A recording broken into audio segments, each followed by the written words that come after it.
देख रहे हैं 10 न्यूज और मैं हूं आपके साथ शारदा झा। आप सभी दर्शकों का स्वागत है। बुलेटिन की शुरुआत से पहले नजर डालते हैं आज की हेडलाइंस पर। बिस्फी में मुखिया प्रत्याशी के पति को अपराधियों ने मारी गोली, गंभीर अवस्था में सदर अस्पताल मधुबनी में इलाजरत।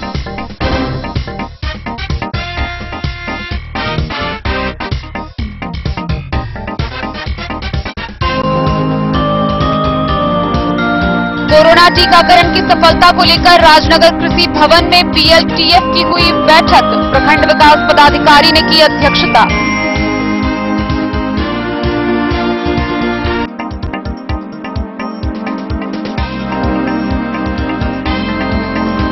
नगर थाना की पुलिस ने जान मारने की नीयत से हमला करने के मामले में अखिलेश झा और मुन्ना झा को हथियार के साथ किया गिरफ्तार।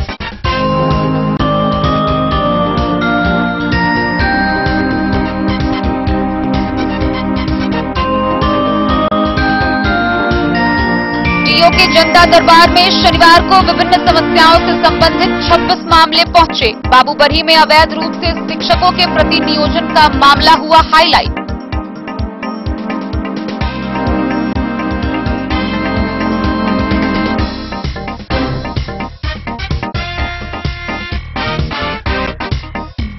खजौली प्रखंड के रसीदपुर ग्राम में सिविल सर्जन ने किया भ्रमण, 80 से ज्यादा लोगों का कराया टीकाकरण।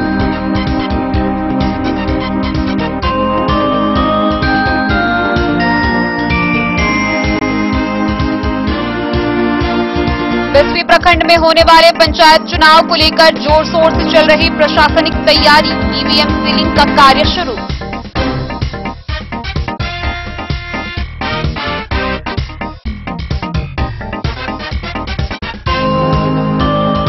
राज्य मुख्यालय द्वारा ऑनलाइन कार्यक्रम आयोजित कर नगर निगम में विभिन्न योजनाओं का मुख्यमंत्री ने किया शिलान्यास व उद्घाटन।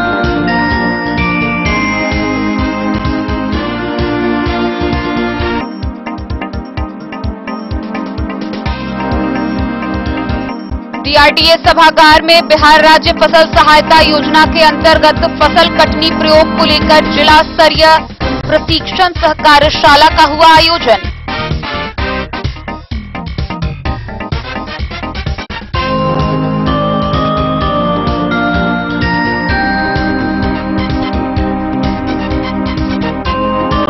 घर तोड़ने व लूटपाट के आरोपी से सदर SDO ने मांगे कागजात, मधुबनी नगर थाना क्षेत्र के गिलेसन बाजार का मामला।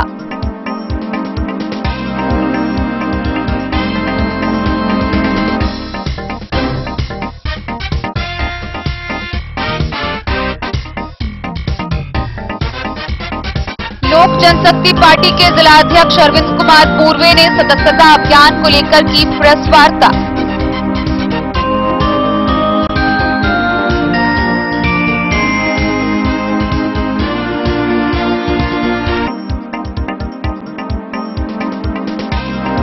मधुबनी शहर में भाजपा कार्य समिति की हुई बैठक, शामिल हुए कई दिग्गज नेता।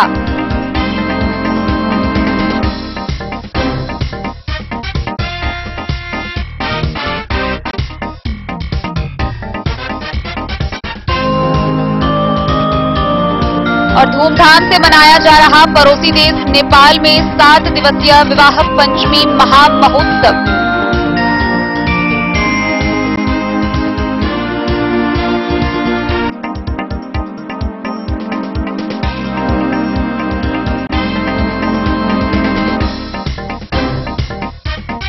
खबरें अब विस्तार से। शुक्रवार की रात बिस्फी प्रखंड के सुहास गांव में मुखिया प्रत्याशी विभा देवी के पति को अज्ञात अपराधियों ने गोली मारकर घायल कर दिया। वह गंभीर अवस्था में मधुबनी सदर अस्पताल में इलाजरत है। आगे की पुलिस की कार्रवाई जारी है। बिस्फी प्रखंड अंतर्गत पतौना ओपी क्षेत्र के सुहास गांव में शुक्रवार की रात अज्ञात अपराधियों ने एक मुखिया प्रत्याशी के पति को गोली मार घायल कर दिया। घायल मुखिया प्रत्याशी विभा देवी के पति सरोज यादव का इलाज सदर अस्पताल मधुबनी में चल रहा है। घटना रात के लगभग 11 बजे का बताया जा रहा है। मिली जानकारी के अनुसार बताया जा रहा है कि घायल सरोज यादव चुनाव प्रचार कर अपने पुराने निवास स्थान केरवार से सुहास स्थित डंका गाछी के पास नए आवास पर आ रहे थे। रास्ते में ही घात लगाए अपराधियों ने उनका पीछा करते हुए आए, जैसे ही वे अपने नए आवास पर पहुंच गेट खोलने लगे कि अपराधियों ने ताबड़तोड़ गोली फायरिंग कर दी, जिसमें एक गोली उनके बाएं बाह में लगी। हालांकि जवाब में उन्होंने गेट पर रखे कुर्सी से प्रहार किया, तब जाकर अपराधी हवाई फायरिंग करते हुए मौके से भाग निकला। जानकारी के अनुसार अपराधी ने 4-5 फायरिंग की। अपराधी 4 की संख्या में 2 अपाची बाइक से आए थे। गोली चलने की आवाज सुनकर उसकी पत्नी अंदर से गेट पर आई तो उन्हें घायल अवस्था में गेट पर कराहते हुए देखा। इसके बाद उन्होंने अपने देवर व अन्य परिजन को फोन कर घटना की जानकारी दी। मौके पर पहुंचे परिजन ने पतौना ओपी अध्यक्ष को फोन कर इलाज के लिए उसे सदर अस्पताल मधुबनी ले गए। सूचना पाकर पतौना ओपी अध्यक्ष विजय पासवान दल बल के साथ घटनास्थल पर पहुंच घटना की जानकारी ली। इस संबंध में जानकारी देते हुए ओपी अध्यक्ष विजय पासवान ने बताया कि घटनास्थल पर से 2 खोखा एवं 2 जिंदा कारतूस बरामद किया गया है। उन्होंने बताया कि फर्द बयान होने के पश्चात कार्रवाई की जाएगी।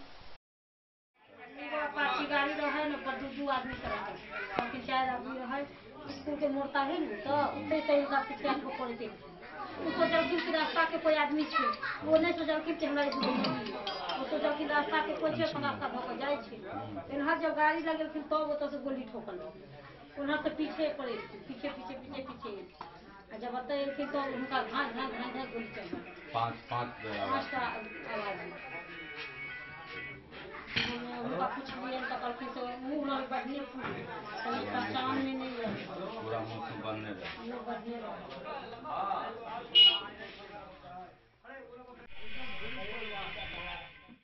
बिस्फी से सत्यनारायण यादव की रिपोर्ट।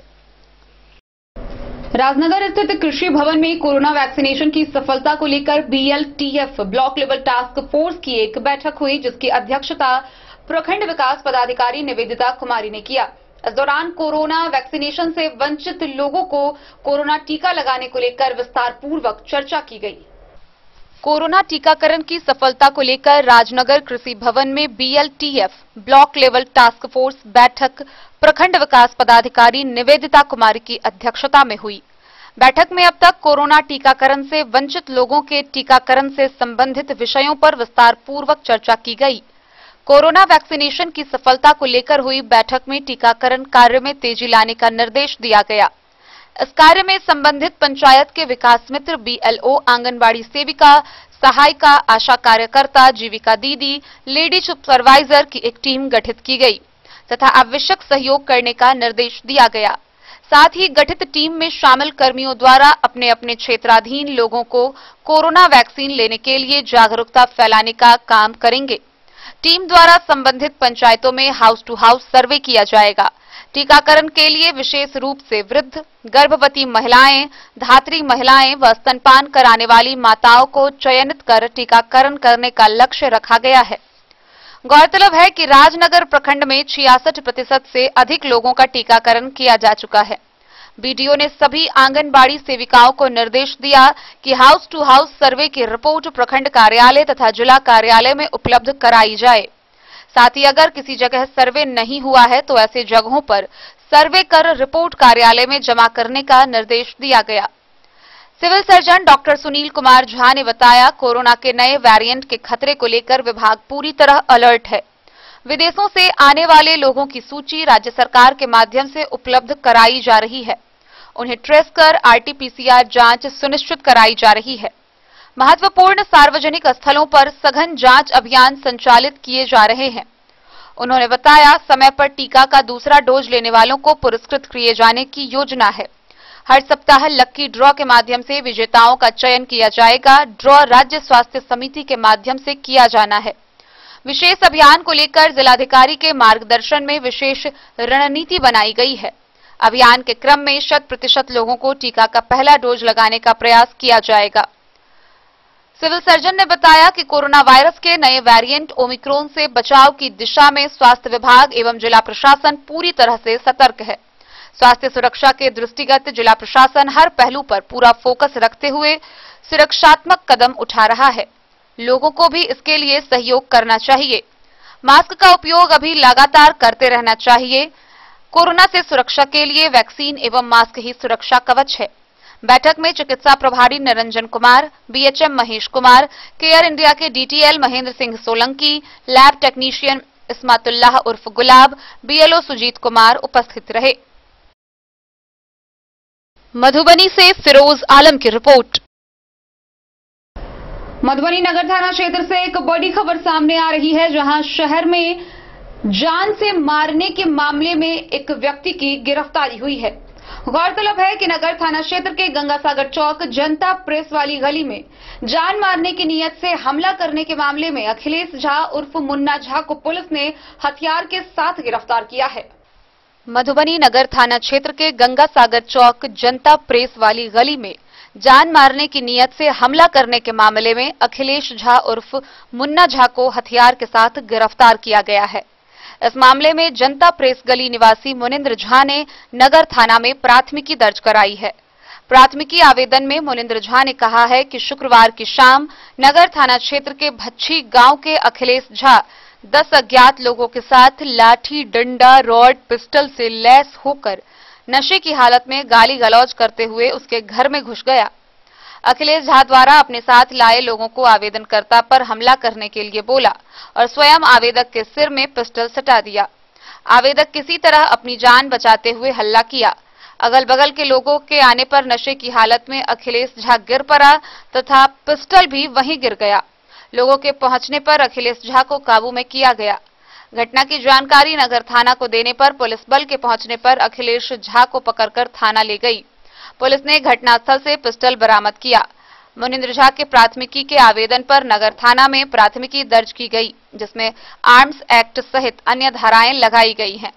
अखिलेश झा उर्फ मुन्ना झा पर इसी मामले में शराब पीने को लेकर एक दूसरी प्राथमिकी एएसआई राजकेश्वर सिंह ने दर्ज कराया है, जिसमें अखिलेश झा के मेडिकल जांच में शराब पीने की पुष्टि हुई है।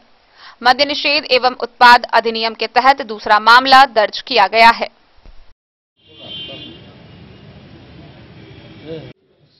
लगभग 5:45-6 बजे का टाइम है। हम कैंपस में थे, दुकान से आए हुए थे। उसी समय मुन्ना झा और उसके साथ 8-10 आदमी आया। उसमें से एक आदमी हमको गर्दन में गमछा लगा के मारते हुए बाहर ले गया। मुन्ना झा कनपट्टी में पिस्टल सटा दिया। उसके बाद बाहर ले जाकर उधर खींचते हुए ले गया। इसी में हम भी चिल्लाए, मेरी पत्नी सब चिल्लाई कि मोहल्ला का आदमी सब जुट गया। इसी क्रम में वो लोग भागने लगा। भागते समय इतना पिए हुआ था कि आगे में पोल के पास गिरा। तब तक पब्लिक जुट गया, उसको पकड़ लिया, पुलिस को इन्फॉर्म किया। पुलिस आई, उसके पास से पिस्टल बरामद हुआ और काफी। Bureau report, Madhubani. शनिवार को मधुबनी के जिला शिक्षा पदाधिकारी नसीम अहमद के जनता दरबार में विभिन्न समस्याओं से संबंधित तकरीबन 26 मामले पहुंचे। इस मामलों में बाबूबरही प्रखंड में अवैध रूप से शिक्षकों के प्रति नियोजन को लेकर मामला काफी हाईलाइट रहा, जिसको लेकर जिला शिक्षा पदाधिकारी ने सो कॉज भी पूछा है। जिला शिक्षा पदाधिकारी के जनता दरबार में शनिवार को विभिन्न समस्याओं से संबंधित 26 मामले पहुंचे। इस दौरान बाबूबरही में अवैध रूप से शिक्षकों के प्रति नियोजन का मामला काफी हाईलाइट हुआ। बाबूबरही के शिक्षक सत्येंद्र कुमार पासवान के नेतृत्व में शिक्षकों का एक शिष्टमंडल जनता दरबार में पहुंचा और यहां पर जिला शिक्षा पदाधिकारी और अन्य उच्चाधिकारियों के आदेश के बावजूद प्रखंड में धड़ल्ले से शिक्षकों के प्रति नियोजन किए जाने का मामला उठाया। शिक्षकों ने इस संबंध में अपना आवेदन भी दिया। उन्होंने आवेदन डीईओ को सौंपा। इस संबंध में बाबूबरही के प्रखंड शिक्षा पदाधिकारी को सो कॉज किया गया है। उन्होंने प्रखंड विकास पदाधिकारी को ही सभी प्रति योजन को रद्द कर इसकी सूचना डीईओ कार्यालय को दिए जाने का निर्देश दिया है। डीईओ ने अपने आदेश में बताया कि यदि इसमें लापरवाही बढ़ती है तो दोनों पदाधिकारी के खिलाफ कार्रवाई की अनुशंसा की जाएगी। शिक्षक, शिक्षा सेवक और तालीमी मरकज की प्रतिनियुक्ति विखंडित होने के बावजूद धड़ल्ले से किया गया है, जिसमें शिक्षक मोहम्मद तैयब हरिनाथ मंडल, मनोज कुमार झा, रामदेव रमन, शिक्षा सेवक मोहम्मद जावेद और अन्य शामिल हैं, जिससे शिक्षा पर प्रतिकूल प्रभाव पड़ रहा है। उन्होंने बताया कि एक अन्य मामले में डीपीओ स्थापना को भी सो कॉज किया गया है। इसके साथ ही जनता दरबार में आए अन्य मामलों में से 15 मामले का त्वरित रूप से निष्पादन कर दिया गया। मधुबनी से फिरोज आलम की रिपोर्ट। कोरोना महामारी से बचाव को लेकर टीकाकरण ही एकमात्र साधन है, जिसको लेकर जिला प्रशासन व स्वास्थ्य विभाग पूरी तरह जोर शोर से अभियान चला रही है। इसी बीच खजौली प्रखंड के रसीदपुर ग्राम में सिविल सर्जन ने खुद भ्रमण किया, जहां गंभीर रोगों से ग्रसित तकरीबन 80 से ज्यादा लोगों को उन्होंने टीकाकृत किया। कोरोना सभी स्ट्रेन से बचाव के लिए एकमात्र उपाय कोविड टीकाकरण ही है। वो भी प्रथम डोज के बाद दूसरा डोज लिए बिना पूर्ण सुरक्षा संभव नहीं है। कोविड की दूसरी डोज के बाद ही शरीर में एंटीबॉडी का निर्माण होता है, तब शरीर कोरोना से लड़ने के लिए तैयार होता है। कोरोना का टीका जिले के सभी व्यक्तियों तक पहुंचाने के लिए स्वास्थ्य विभाग प्रतिबद्ध है। Civil surgeon doctor Sunil Kumar Jha ने 4 दिसंबर को आयोजित अभियान की सफलता पर संतोष व्यक्त किया। उन्होंने कहा कि इसके लिए टीकाकरण की मुहिम में जुटे तमाम विभागीय अधिकारी व कर्मी बधाई के पात्र हैं। सामूहिक प्रयास से ही बेहतर नतीजे हासिल किए जा सकते हैं। अभी संक्रमण के फैलाव का खतरा बरकरार है। खासकर नए स्ट्रेन ओमिक्रॉन को देखते हुए विशेष एहतियात बरतने की जरूरत है। जिन्होंने किसी कारण अब तक कोरोना का टीका नहीं लिया है, प्राथमिकता के आधार पर टीका लगवाएं।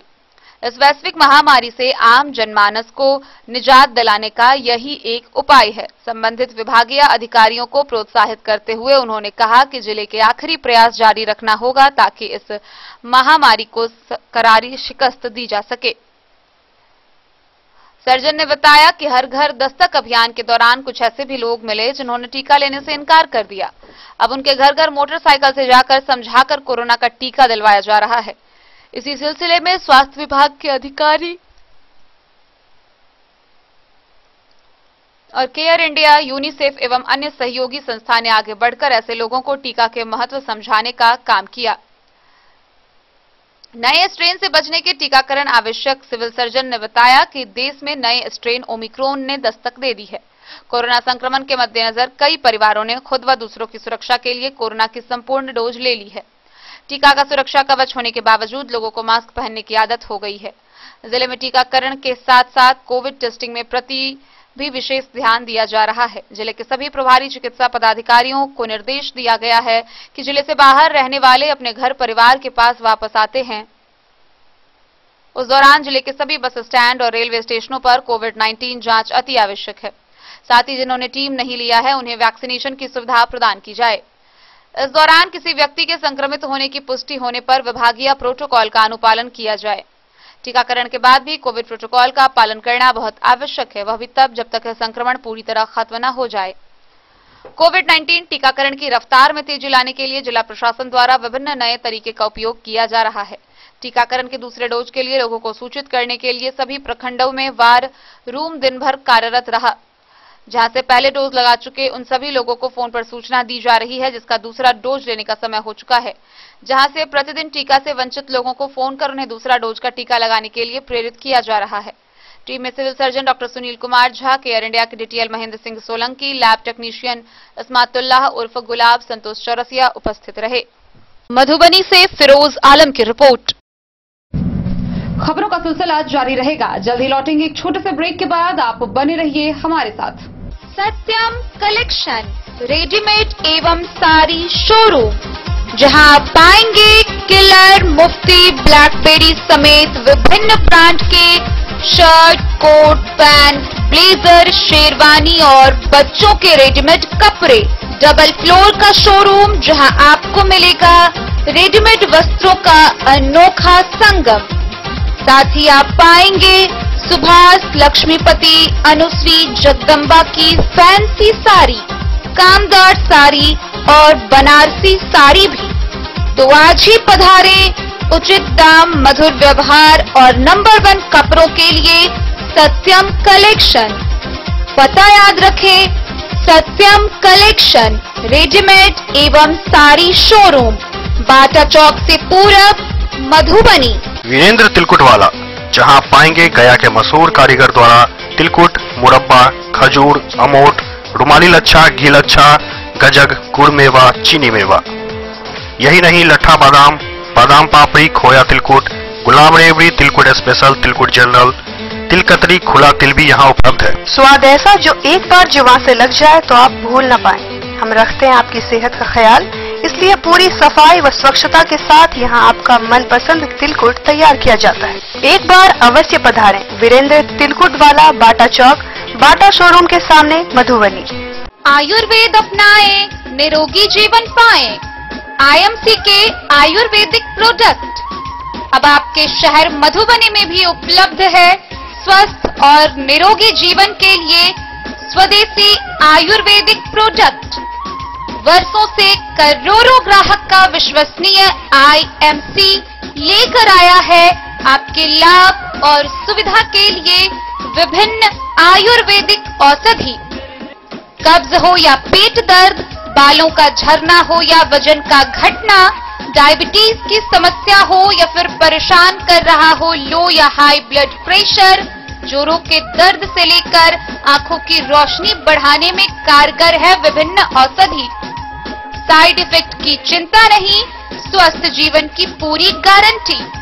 आईएमसी आयुर्वेदिक प्रोडक्ट तो करोड़ों भारतीयों के विश्वास को आप भी अपनाएं और जीवन को निरोग बनाएं। पता याद रखें, संजीत ट्रेडर्स, चौबच्चा चौक, मधुबनी। फिर आपके घर में है शादी, वर्षगांठ या मुंडन या कोई भी सामूहिक आयोजन, तो आपके लिए सबसे बेहतर है शैल सीता मंडपम। जी हाँ, मधुबनी शहर से सटे रामपट्टी हाट के समीप है शैल सीता मंडपम। यहाँ विभिन्न प्रकार के सामूहिक आयोजन की पूरी व्यवस्था है। विवाह, वर्षगांठ, जन्मदिन और सभी सामूहिक सभाओं के आयोजन के लिए भव्य हॉल की व्यवस्था है। साथ साथ किचन और पार्किंग स्थल की भी पूरी व्यवस्था है। Catering, tent, light and sound, videography सभी सुविधाओं से लैस है रामपट्टी स्थित शैल सीता मंडपम। आकर्षक सजावट से सजा साफ सुथरा स्वच्छ परिसर के साथ शैल सीता मंडपम। तो अब किसी भी सामूहिक आयोजन के लिए ना हो परेशान, शैल सीता मंडपम है इसका समाधान। पता याद रखेंगे, शैल सीता मंडपम, रामपट्टी हाट के समीप, मधुबनी।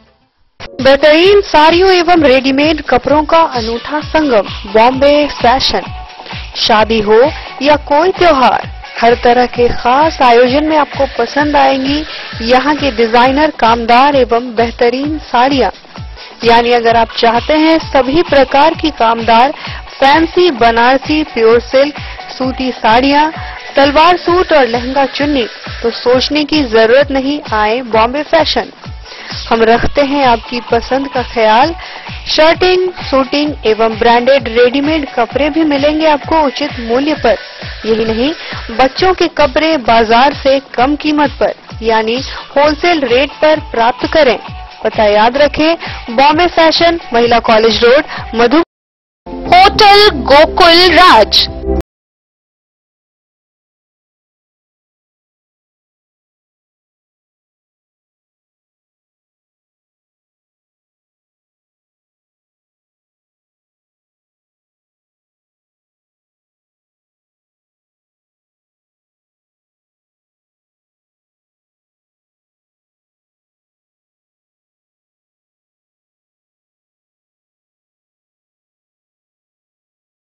शहर के भीड़ भाड़ से दूर, शांति और सुकून से भरे वातावरण में मधुबनी शहर के लहरियागंज वार्ड नंबर 1 में पूरे मिथिलांचल क्षेत्र का सबसे भव्य होटल, होटल गोकुल राज।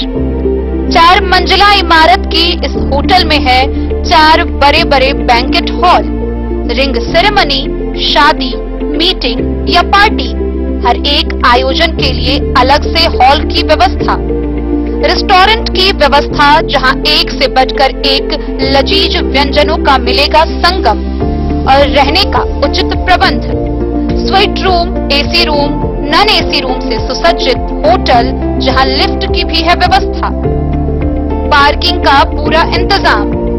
तो आइए और जिंदगी में खुशियों से भरी यादें शामिल करिए।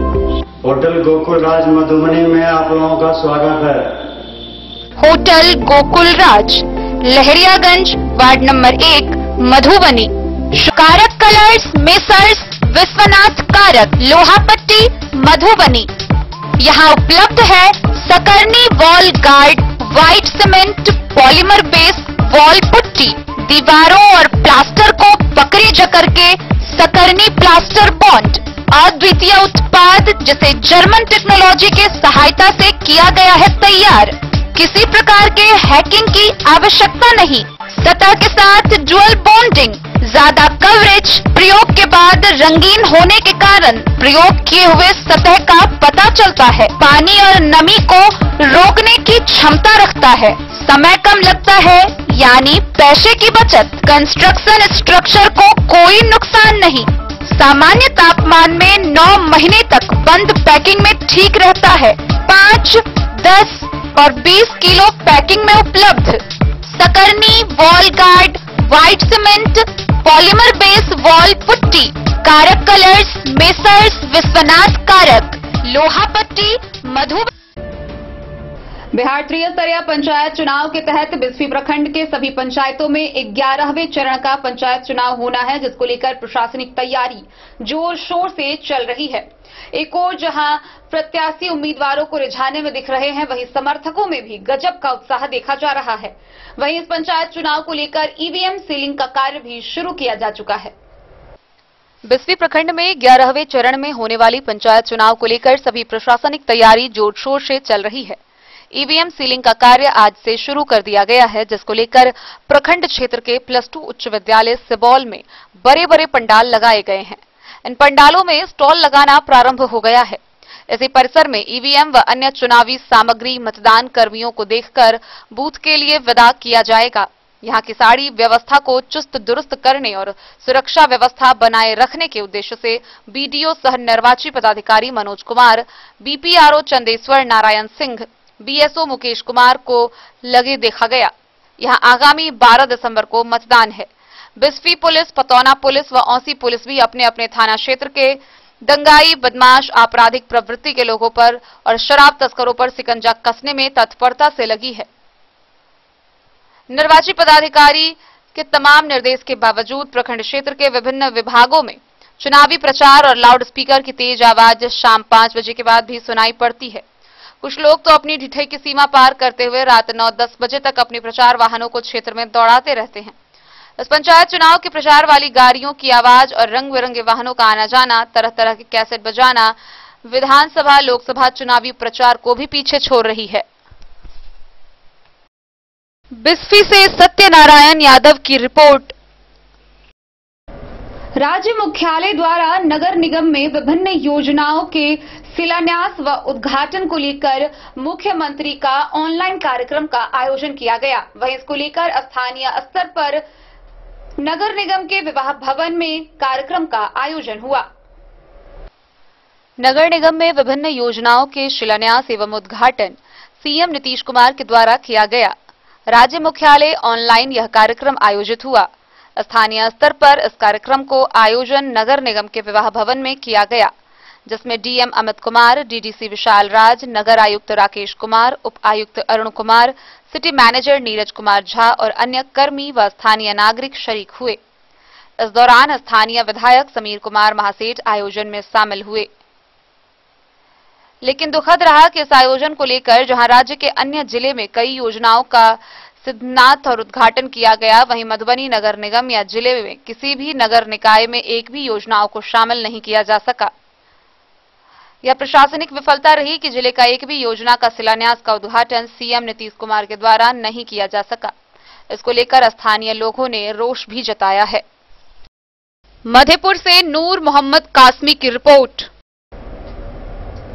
मधवापुर में पिरौखर पंचायत से गुजर रही नेशनल हाईवे निर्माण होने के कारण धूल से भरी हुई है, जिसको लेकर वह कई हादसों को न्योता दे रही है। लेकिन प्रशासनिक पदाधिकारियों का इस ओर बिल्कुल भी ध्यान नहीं है। इससे आने जाने में लोगों को काफी कठिनाइयों का सामना करना पड़ रहा है।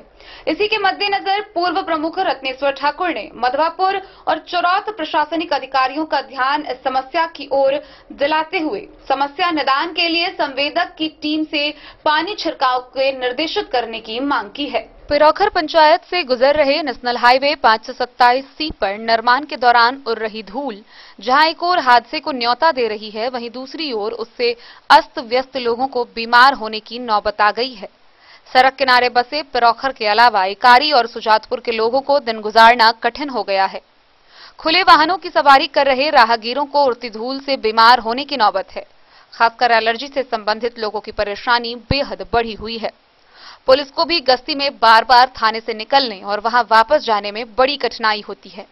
गाड़ियों के परिचालन से उड़ रही धूल के कारण दिन के उजाले में भी सड़क पर अंधेरा छाया रहता है। वाहन चला रहे ड्राइवर सामने से आ रही गाड़ी को बिल्कुल करीब आ जाने पर देख पाता है। ऐसी परिस्थिति में गाड़ियों का आपस में टकराकर दुर्घटनाग्रस्त हो जाना बड़ी बात नहीं है। इन सारी परेशानियों की एकमात्र वजह मिट्टीकरण हो रही सड़क पर पानी का छिड़काव नहीं करना है। पूर्व प्रमुख रत्नेश्वर ठाकुर ने मधवापुर और चोरौत प्रशासनिक अधिकारियों का ध्यान इस समस्या की ओर दिलाते हुए समस्या निदान के लिए संवेदक टीम को पानी छिड़काव के लिए निर्देशित करने की मांग की है। 527 मझौलिया चोरौत सड़क का निर्माण कार्य चल रहा है, जो अत्यंत प्रसन्नता का विषय है।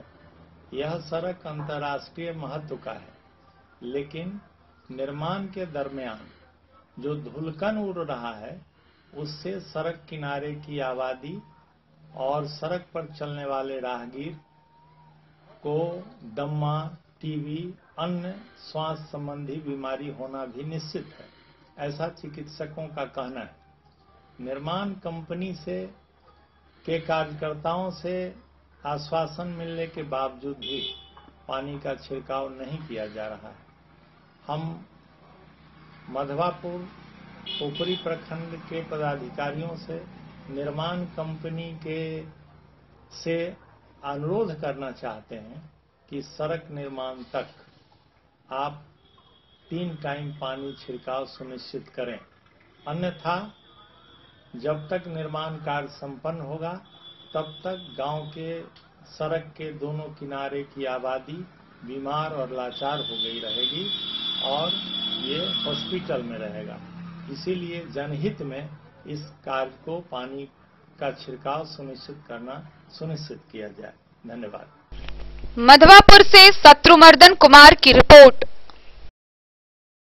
मधुबनी डीआरडीए के सभागार में बिहार राज्य फसल सहायता योजना अंतर्गत फसल कटनी प्रयोग संबंधित जिला स्तरीय 1 दिवसीय प्रशिक्षण सह कार्यशाला का आयोजन किया गया। इस कार्यक्रम में डीडीसी, जिला कृषि पदाधिकारी, जिला सांख्यिकी पदाधिकारी, कृषि समन्वयक समेत किसान सलाहकार व कई किसान मौजूद रहे। कलवाही प्रखंड क्षेत्र के ग्रामीण क्षेत्रों में सांख्यिकी विभाग की ओर से प्रखंड में धान का पैदावार की जांच करने के लिए सांख्यिकी विभाग के निर्देशन में धान की कटनी किस प्रकार किया जाए, इसकी जानकारी देने को लेकर डीआरडीए के सभागार में बिहार राज्य फसल सहायता योजना अंतर्गत फसल कटनी प्रयोग संबंधित जिला स्तरीय 1 दिवसीय प्रशिक्षण सह कार्यशाला का आयोजन किया गया। कार्यक्रम में डीडीसी विशाल कुमार, जिला कृषि पदाधिकारी अशोक कुमार, जिला सांख्यिकी पदाधिकारी शिवनंदन कुमार सहित सभी प्रखंड के प्रखंड सांख्यिकी पदाधिकारी, प्रखंड कृषि पदाधिकारी, दक्ष कृषि समन्वयक व किसान सलाहकार मौजूद रहे। सभी को यह बताया गया कि प्रखंड स्तर पर व अंचल स्तर के अधिकारियों सहित अन्य सुपरवाइजर स्तर के कर्मियों को भी 5-5 कटनी प्रत्येक पंचायत में कराना है। सांख्यिकी विभाग ने प्रखंड सांख्यिकी पर्यवेक्षक को 5-5 पंचायत, प्रखंड कृषि अधिकारी को प्रखंड के 5 पंचायतों में धान की कटनी करानी है। वहीं अन्य कटनी किसान सलाहकार व कृषि समन्वयकों को करानी है। धान की कटनी कराने के बाद उसका रिपोर्ट सरकार के पास भेजी जाएगी, जिससे पता चलेगा कि जिले में धान का पैदावार कितना हुआ है। कटनी कराने के लिए विभाग ने एरिया का भी निर्धारण कर दिया है, जिसमें आयोजन के समय एक खेत से 10 गुना 5 मीटर में कटनी की जाएगी। इस संबंध में जिला सांख्यिकी अधिकारी शिवनंदन प्रसाद ने बताया कि उस योजना के तहत दिसंबर तक जिले में धान की कटनी कराने की तिथि निर्धारित कर उसका रिपोर्ट भेजने का आदेश मिला है।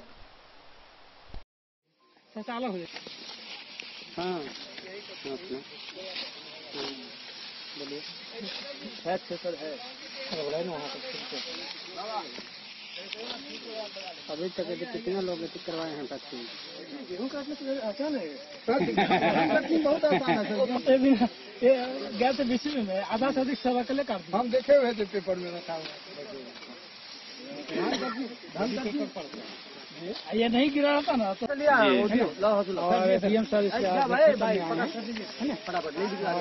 इससे है क्या कि उपज दर याद करने में, क्योंकि हर पंचायत में 5 रैंडम विधि से, जो वैज्ञानिक विधि है, उससे फ्लोर का सिलेक्शन किया जाता है और उसी अनुसार कटनी करके औसत दर निकाल करके पूरे पंचायत का चलेगा। इसी तरह पूरे प्रखंड का निकाला जाएगा, इसी तरह पूरे जिले का और स्टेट का। इससे कि भारत सरकार जो है पूरे देश का आकलन कर लेगी कि हमको यहाँ कितने अनाज की जरूरत है और अधिक है तो उसको निर्यात करेगी और कमेगा तो आयात करेगी। इससे आयात और निर्यात नीति सरकार बनाएगी। और साथ ही साथ यहाँ भारत सरकार या राज्य सरकार द्वारा जो किसान को के हित के लिए जो योजनाएं हैं सर के द्वारा उसका मॉनिटरिंग किया जाता है। उससे किसानों को ये पता चलेगा कि ये मील का पत्थर साबित होगा कि सरकार को, सरकारी एजेंसी को क्रियान्वयन करने में सहायता मिलेगी कि यहाँ सिंचाई का क्या साधन है, बीज कौन सा लगाते हैं, कैसा जमीन का प्रकार है, नहीं है, कौन सा बीज है, किसान का सारे चीजों का, किसान से संबंधित जो भी जरूरत है वो सारे चीजों का आकलन करके सरकार को नीति बनाने में सहूलियत होगी। यह नीति काफी सहयोगी होगी किसानों के लिए। सर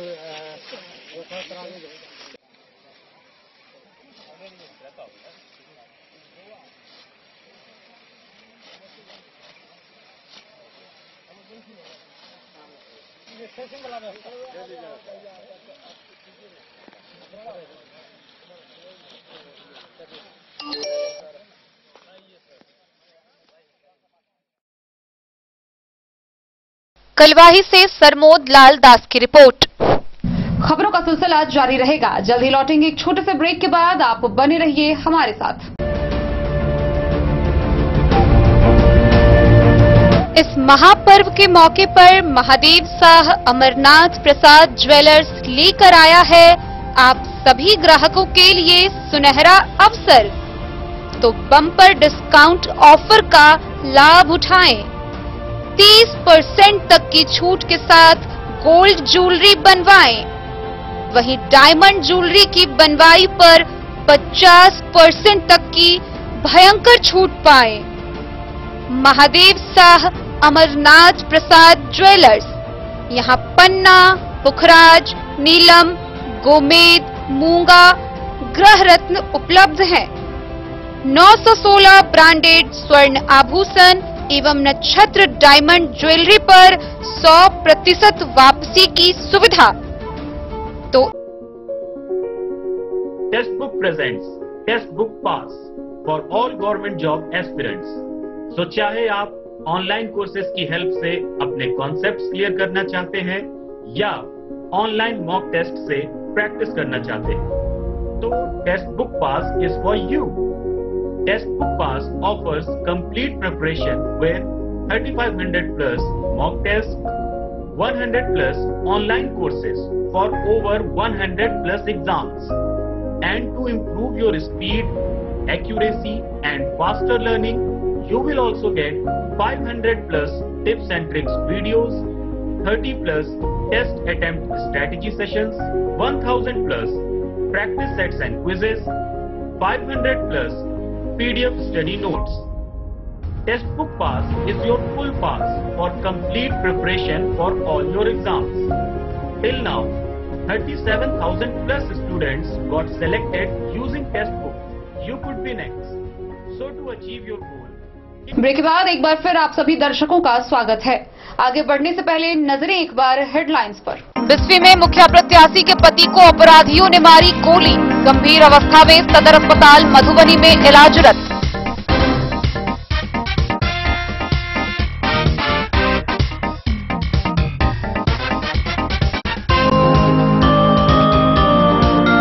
कोरोना टीकाकरण की सफलता को लेकर राजनगर कृषि भवन में PLTF की हुई बैठक, प्रखंड विकास पदाधिकारी ने की अध्यक्षता।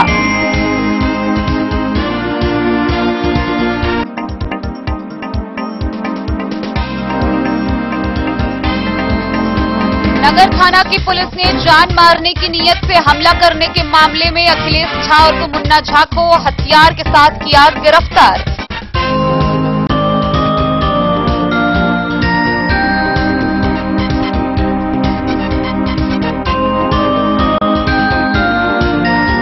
डीओ के जनता दरबार में शनिवार को विभिन्न समस्याओं से संबंधित 26 मामले पहुंचे। बाबूबरही में अवैध रूप से शिक्षकों के प्रति नियोजन का मामला हुआ हाईलाइट।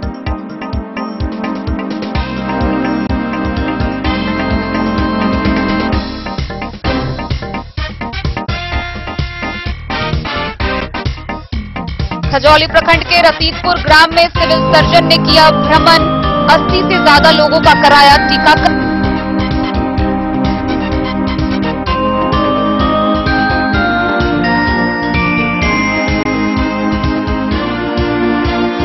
बिस्वी प्रखंड में होने वाले पंचायत चुनाव को लेकर जोर शोर से चल रही प्रशासनिक तैयारी। ईवीएम सीलिंग का कार्य शुरू।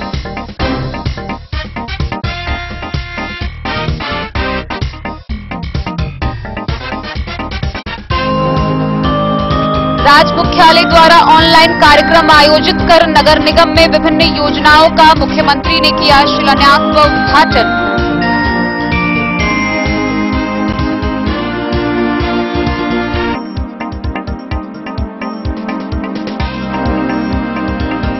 डीआरडीए सभागार में बिहार राज्य फसल सहायता योजना के अंतर्गत फसल कटनी प्रयोग को लेकर जिला स्तरीय प्रशिक्षण सह कार्यशाला का हुआ आयोजन।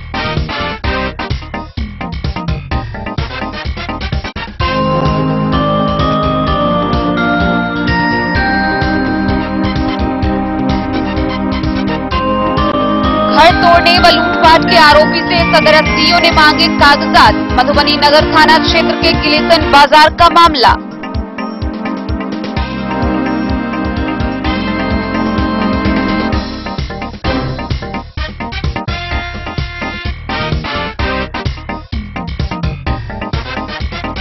लोक जनशक्ति पार्टी के जिलाध्यक्ष अरविंद कुमार पूर्वे ने सदस्यता अभियान को लेकर की प्रेस वार्ता।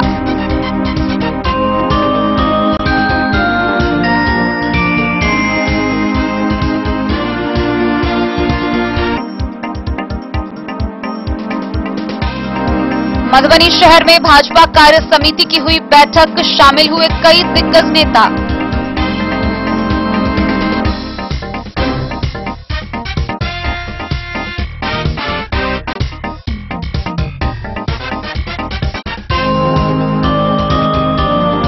और धूमधाम से मनाया जा रहा पड़ोसी देश नेपाल में 7 दिवसीय विवाह पंचमी महामहोत्सव।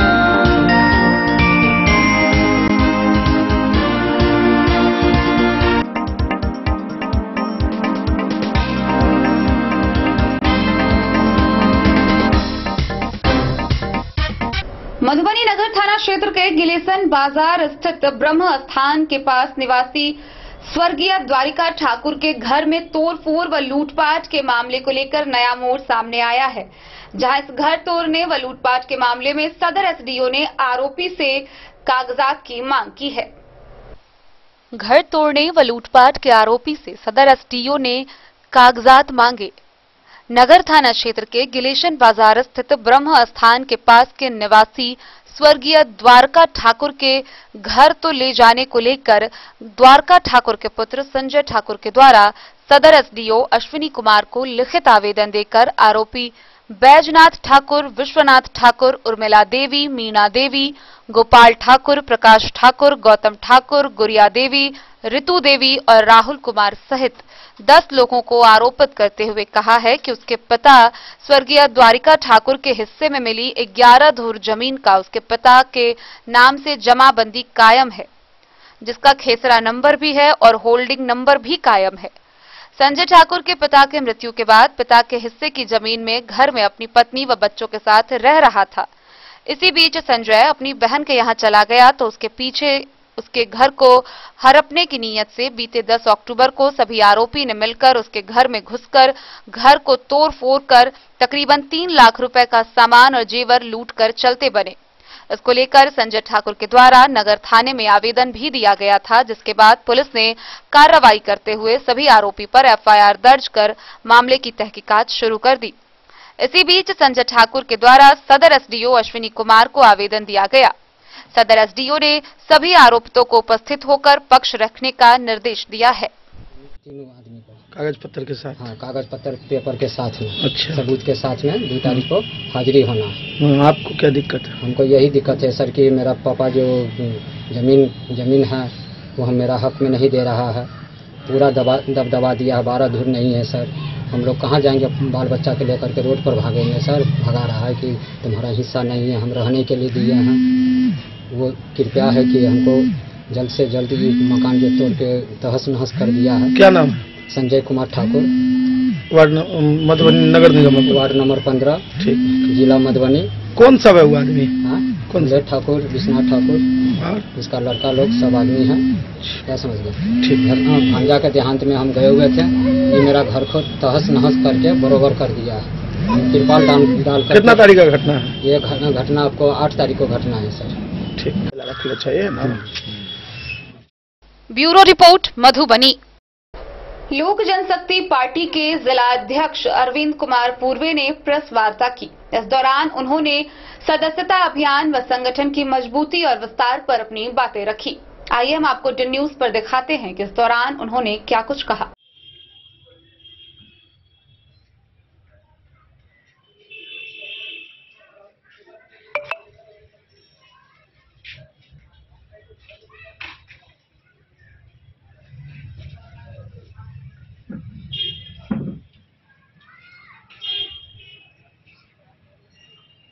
हम लोग उनको हार्दिक रूप से मदद करेंगे, संगठन को मजबूत करेंगे और राष्ट्रीय अध्यक्ष लोक जनशक्ति पार्टी रामविलास पासवान, चिराग पासवान के हाथों को मजबूत करेंगे और प्रदेश में इसके लिए जो इनको मिला है पद, इसके लिए राजू तिवारी जी अध्यक्ष को हम लोग आभार व्यक्त करते हैं।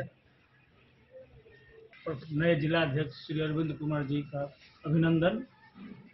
प्रदेश अध्यक्ष और राष्ट्रीय अध्यक्ष चिराग पासवान जी और राजू तिवारी जी का हम आभार व्यक्त करना चाहते हैं, जिन्होंने एक मजबूत जिला अध्यक्ष दिया है।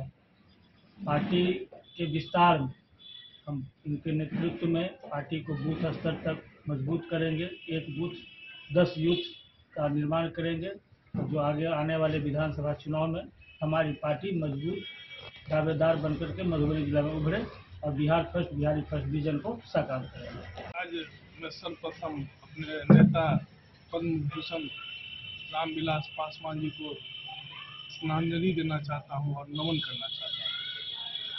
आज प्रेस कॉन्फ्रेंस नवनित जिला अध्यक्ष लोक जनशक्ति पार्टी रामविलास मधुबनी जिला के हम नवनित जिला अध्यक्ष माननीय प्रदेश अध्यक्ष राजू तिवारी जी द्वारा किया गया।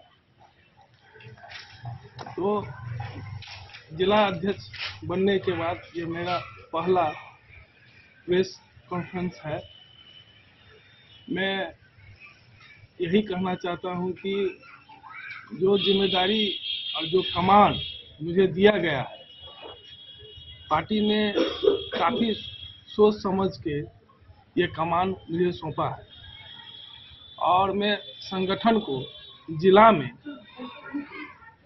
पंचायत स्तर से लेके प्रखंड स्तर तक और बूथ स्तर तक किस तरह संगठन मजबूत हो, उस पर हमारा प्राथमिकता रहेगा और हमारे जितने भी बूथ स्तर से लेके पंचायत स्तर से लेके प्रखंड स्तर तक और जिला के पदाधिकारी के द्वारा एक एक संवाद हम कायम करेंगे उनसे और उन्हीं के मार्गनिर्देशन पे मधुबनी जिला का संगठन हमको मजबूत करना है। और मैं विश्वास दिलाता हूं कि मधुबनी जिला से लोक जनशक्ति पार्टी रामविलास जी का माननीय चिराग पासवान जी जो हमारे राष्ट्रीय अध्यक्ष हैं, उनको मजबूत करना है इस जिला में। और जो अभी आने वाला जो चुनाव है, इस तरह संगठन खड़ा कर देना है मुझे कि हमारा यहाँ निकाय चुनाव में प्रथम स्थान आवे और हम पार्टी को मेरे द्वारा मजबूत किया जाएगा। हमारे बहुत ही सीनियर लीडर हैं किसान प्रकोष्ठ के सीताराम यादव जी, हमारे वरिष्ठ उपाध्यक्ष हैं संतोष पासवान जी और आरसी प्रसाद हैं, प्रदेश के पदाधिकारी हैं। तमाम पदाधिकारियों के बीच में मेरा ये सदस्यता अभियान भी आरंभ होने वाला है और हम मधुबनी जिला में एक मधुबनी से फिरोज आलम की रिपोर्ट। मधुबनी शहर के एक निजी होटल में भारतीय जनता पार्टी के कार्य समिति की एक बैठक हुई। बैठक की अध्यक्षता केंद्रीय मंत्री हुकुमदेव नारायण यादव ने की। इस दौरान कई दिग्गज नेता व कार्यकर्ता शामिल हुए। मधुबनी शहर के एक निजी होटल में भाजपा कार्य समिति की बैठक आयोजित की गई। बैठक की अध्यक्षता पूर्व केंद्रीय मंत्री हुकुमदेव नारायण यादव ने की। बैठक में भाजपा के विभिन्न प्रकोष्ठ के अध्यक्ष मौजूद थे, जिसको संबोधित करते हुए पूर्व केंद्रीय मंत्री हुकुमदेव नारायण यादव, बिहार सरकार के मंत्री रामप्रीत पासवान, जिला अध्यक्ष शंकर झा सहित अन्य नेताओं ने कहा कि भारतीय जनता पार्टी के मूल उद्देश्य का प्रचार प्रसार निरंतर होते रहना चाहिए। वहीं 2024 में लोकसभा चुनाव को लेकर बूथ स्तर तक के कार्यकर्ताओं से प्रधानमंत्री नरेंद्र मोदी की सीधी संवाद को लेकर के भी तैयारी पर चर्चा की गई और कार्यकर्ताओं को तैयार रहने को कहा गया। एजेंडा है पार्टी का। आज हम लोग का जो जिला कार्य समिति का बैठक चल रहा है, जिसमें हमारे पूर्व केंद्रीय मंत्री हुकुमदेव बाबू और वर्तमान मंत्री रामप्रीत पासवान जी हम लोगों का मार्गदर्शन कर रहे हैं कि आगे हम लोगों को मंडल में और भाजपा के जो जिला के कार्यकर्ताओं को कैसे हम लोग को भाजपा को और मजबूत करें, ताकि आगामी जो लोकसभा का चुनाव उसमें हम लोग अच्छे से अच्छे सीट पर जीत सकें। इसके लिए कार्यकर्ताओं का सम्मेलन और काम चल रहा है। कार्य समिति जिला के बैठको रहते बहुत सुन लिया हमारे साथ चलो घूमने फिरे करे सर जी के यहाँ को महो भोजन हमरा से जते आदमी को लऽ जेबै कहने थे हम अपना संगे जते के लेबै से सब मौज किया एकरे नाम है कहल है निष्ठा। निष्ठा माने कि एकरे वजह ही समर्पण सूत्र जग बियाह में उपनयन में मूड़न में जहां कहीं जाए तैठन जे जाए आलतू फालतू जो पढ़ वो जैसे आदमी बढ़ जाते थे कुछ अपने रंग के बात ठीक दे आप जहाँ ठीक देवे जहाँ चर्चा हो जाए कुछ सुनो आपको सुना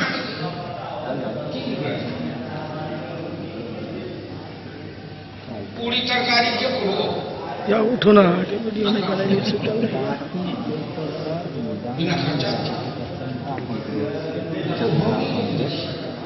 समाजवादी आंदोलन में डॉक्टर राम मनोहर में एक चरित्र दोष है।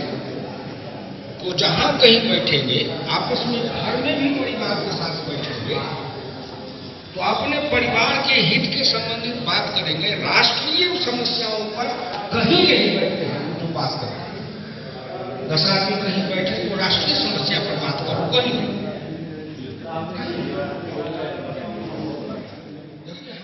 Bureau report Madhubani. पड़ोसी देश नेपाल में 7 दिवसीय पंचमी महोत्सव धूमधाम से मनाया जा रहा है। महोत्सव के दूसरे दिन श्री राम जानकी विवाह मंडप के प्रांगण में फुलवारी प्रसंग हुआ।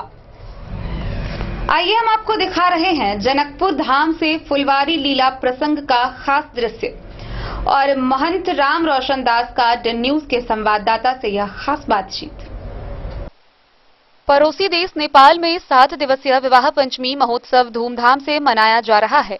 महोत्सव के दूसरे दिन श्री राम जानकी विवाह मंडप के प्रांगण में फुलवारी प्रसंग हुआ।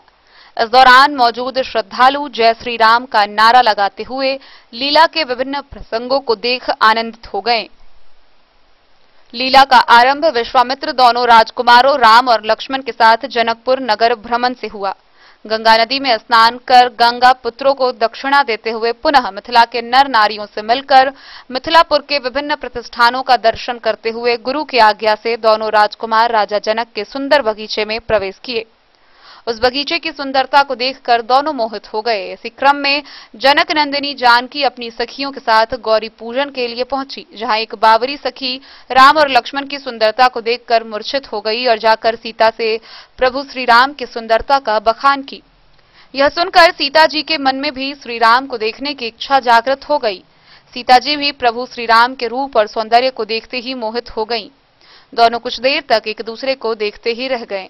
तत्पश्चात मां गिरिजा का पूजन करने के बाद सीता जी पुनः महल को लौट गई और प्रभु श्री राम और लक्ष्मण पुष्प लेकर विश्वामित्र के यहाँ आश्रम में पहुंच गए। इस मनोरम दृश्य को देखने हजारों श्रद्धालुओं की भीड़ उमड़ी हुई थी। जी नमस्कार, आप देख रहे हैं डे न्यूज। जैसे कि आप सबों को पता होगा कि यहाँ पर जनकपुर धाम में जो विवाह पंचमी महोत्सव की तैयारी जोर शोर से चल रही है और कल से शुरुआत भी हो चुकी है। कल जैसे कि यहाँ पर नगर भ्रमण का कार्यक्रम रखा गया था और आज फुलवारी लीला है। तो हमारे साथ में यहाँ पर जो यहाँ का जो मंदिर का उत्तराधिकारी महंत जी हैं बाबा रोशनदास जी, राम रोशनदास जी, इनसे आज जानकारी लेंगे कि क्या कुछ कार्यक्रम है इस बार। जी सर, सबसे पहले आपको डे न्यूज मधुबनी बहुत बहुत स्वागत है सर। आपका भी स्वागत करता हूं। आप लोग इतना दूर से आए हैं और एक नेपाल भारत का सदियों का संबंध जो एक सांस्कृतिक रूप में सजा गया है भगवान राम से और सीता जी से, और हमें लगता है जो इतना मेहनत से आप लोग आए हैं, बहुत बहुत किशोरी जी का आशीर्वाद भी और शुभकामना भी। विवाह महोत्सव आज का पर्व नहीं है, त्रेता युग से ही ये पर्व लगा आ रहा है जनकपुर धाम में। इसका महात्म तो ऐसे भी तुलसी बाबा ने वर्णन कर दिया है। सिया रघुवीर विवाह जे गावई सुनिहि तिन्हु सदा उछा मंगला यतन राम जसु। अगर मंगल और आनंद की कामना हो तो यही विवाह का उपासना सबसे महत्वपूर्ण जगह रखता है। सबसे बड़ी बात है जो ये 7 दिवसीय हम लोग कार्यक्रम मनाते हैं, जिसमें नगर दर्शन, पुष्प वाटिका, फुलवारी प्रसंग, धनुष यज्ञ, तिलकोत्सव, मटकोर विवाह, राम कलेवा। जिस तरह त्रेता युग में भगवान राम आए थे जनकपुर में और उनके साथ जितने लीला हुआ उस समय, वो सारी लीला हम लोग अभी भी सांस्कृतिक और आध्यात्मिक रूप में यहाँ पर सजा करके लोगों को दिखाते हैं। ऐसे तो भारत और नेपाल की एक ऐसा अटूट संबंध है जिसको कहा भी नहीं जा सकते। हम लोग 2 देश तो लग ही नहीं, माने लगता ही नहीं हूँ। अयोध्या और मिथिला के ही संबंध से हम लोग बंध गए। तो दोनों देश के बीच में एक बारात की आयोजन होता है अयोध्या से, जो विशिष्ट महंत जी, मठाधीश जी सबके द्वारा वहाँ पर दशरथ के रूप में, वशिष्ठ के रूप में यहाँ पर अगवानी होती है बारात की, और जनकपुर में हम लोग भव्य स्वागत करते हैं। और यहाँ विवाह का रस्म में सारे बाराती लोग भाग लेते हैं। पर इस बार हम लोग का एक कोरोना महामारी भी है और वो 4 वर्ष पर एक बार होता है, तो इस वर्ष नहीं है। पर फिर भी एक हम लोग का ऐसा संबंध है जो भारत से अभी भी अयोध्या से हजारों के संख्या में साधु संत आएंगे, और अनौपचारिक रूप में बोलिए तो वो भी बारात है और बारात के रूप में हम लोग उनको स्वागत करते हैं। और कल से नगर दर्शन का प्रवेश हुआ, आज पुष्प वाटिका है, कल धनुष यज्ञ है। हम तो यही कहेंगे जो ये सीता जी मिथिलांचल का गौरव है, केवल जनकपुर धाम नहीं, ये मिथिला की बेटी है।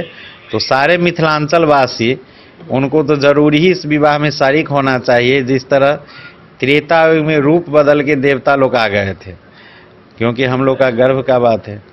और दूसरी बात है जो ये इतने बड़े वर्ल्ड की, विश्व की सबसे बड़ी धरोहर ये संस्कृति है जहाँ पर प्रेम का ही लीला दर्शाया गया है। यहाँ पर राम जी धनुषधारी थे, पर मिथिला में आने के बाद मिथिलावासी ने कहा जो हमरा न चाही पाहुन धनुष और बानियो, हमरा तो चाही पाहुन मंद मुस्कानियो। और वही धनुष को जनक बाबा ने अपने एक शस्त्र है ना, इसलिए प्रेम के बीच में शस्त्र की आवश्यक नहीं और धनुष यज्ञ रखा गया। फिर धनुष को तोड़ा गया और राम और सीता को जोड़ा गया। तो ये बहुत पवित्र भूमि है।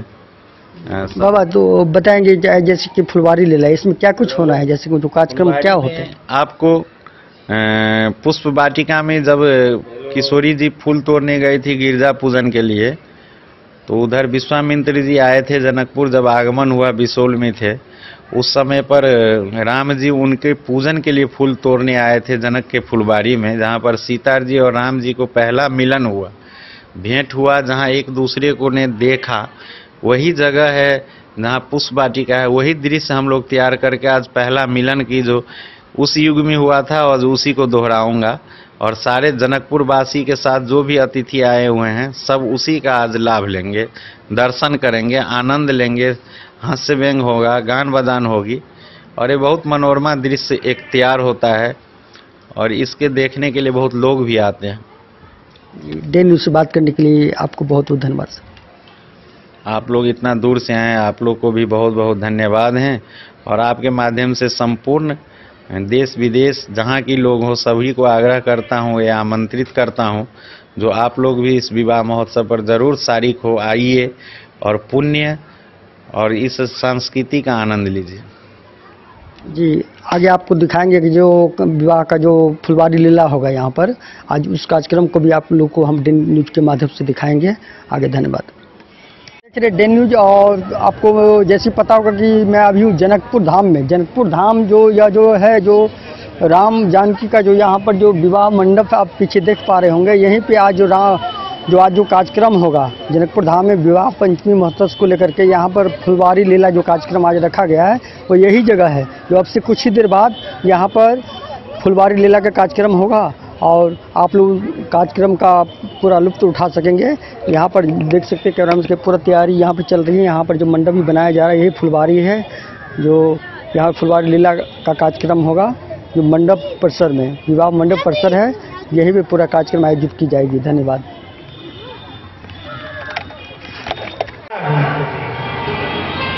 आपन रूप देव प्रभु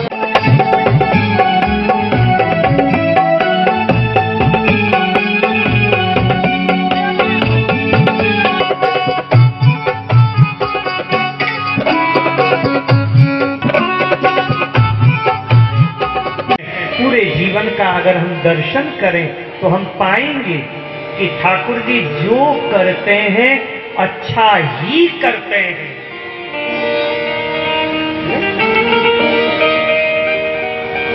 आप देखिए, आपके जीवन में कभी दुख आया, कष्ट आया, उसके बाद में 1-2 वर्ष के बाद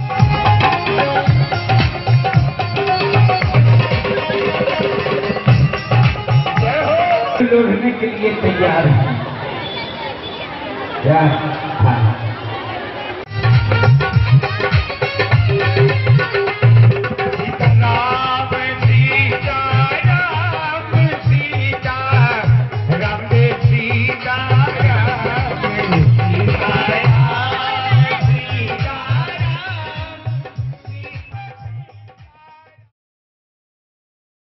हरलाखी से संजय राउत की रिपोर्ट। तो आज के इस बुलेटिन में फिलहाल इतना ही। कल फिर हाजिर होंगे नए खबरों के साथ। तब तक दीजिए पूरी टीम को इजाजत और मधुबनी की हर छोटी बड़ी खबरों के लिए देखते रहिए डे न्यूज़। नमस्कार।